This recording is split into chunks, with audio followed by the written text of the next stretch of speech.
एक पिता के दो पुत्रों में जायदाद और जमीन का बंटवारा चल रहा था। एक बेडरूम के घर को लेकर विवाद गहराता जा रहा था। दोनों भाई मरने मारने पर उतारू हो गए तो पिताजी बहुत जोर से हंसे। पिताजी को हंसता देखकर दोनों भाई लड़ाई को भूल गए और पिताजी से हंसी का कारण पूछा। पिताजी ने कहा, इस छोटे से जमीन के टुकड़े के लिए इतना क्यों लड़ रहे हो? छोड़ो इसे, आओ मेरे साथ, एक अनमोल खजाना दिखाता हूँ तुम्हें। पिता और दोनों पुत्र उनके साथ रवाना हुए। पिताजी ने कहा, देखो, यदि तुम आपस में लड़े तो फिर मैं तुम्हें उस खजाने तक नहीं ले जाऊंगा और बीच रास्ते में ही लौटकर आ जाऊंगा।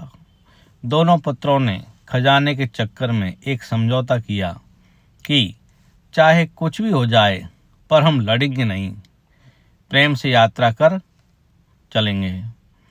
वहां जाने के लिए एक बस मिली पर सीट दो ही मिली और वो थे तीन। अब किसी तरह से तालमेल करके बैठ गए और उस स्थान पर पहुंच गए। पिता दोनों पुत्रों को लेकर एक बड़ी हवेली पर गए। हवेली चारों तरफ से सुनसान थी। पिता ने देखा कि हवेली में जगह जगह कबूतरों ने अपना घोंसला बना रखा है तो पिताजी वहीं बैठकर रोने लगे। पुत्रों ने पूछा, क्या हुआ पिताजी, आप रो क्यों रहे हो? रोते हुए उस पिता ने कहा, जरा ध्यान से देखो इस घर को, जरा याद करो वो बचपन जो तुमने यहाँ बिताया था। तुम्हें याद है, इसी हवेली के लिए मैंने अपने बड़े भाई से बहुत लड़ाई की थी। ये हवेली तो मुझे मिल गई पर मैंने उस भाई को हमेशा के लिए खो दिया, क्योंकि वो दूर देश में जाकर बस गया और फिर वक्त बदला। एक दिन हमें भी यह हवेली छोड़कर जाना पड़ा। अच्छा, तुम एक बात बताओ कि जिस सीट पर हम बैठकर आए थे, क्या वो बस की सीट हमें मिल गई? और यदि मिल भी जाती तो क्या वो सीट हमेशा हमारे पास होती? मतलब कि उस सीट पर हमारे सिवा और कोई नहीं बैठ सकता। दोनों पुत्रों ने एक साथ कहा कि ऐसा कैसे हो सकता है? बस की यात्रा तो चलती रहती है और उस सीट पर सवारियां बदलती रहती हैं। आज हम बैठे थे, कल कोई और बैठेगा, और वैसे भी उस सीट में क्या रखा है जो थोड़ी देर के लिए हमारी है?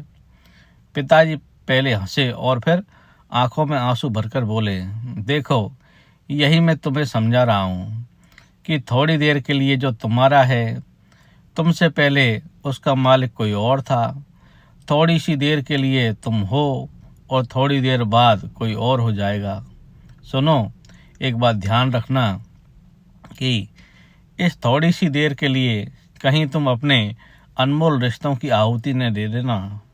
यदि पैसों का प्रलोभन आए तो इस हवेली की स्थिति को देख लेना कि अच्छे अच्छे महलों में भी एक दिन कबूतर अपना घोंसला बना लेते हैं।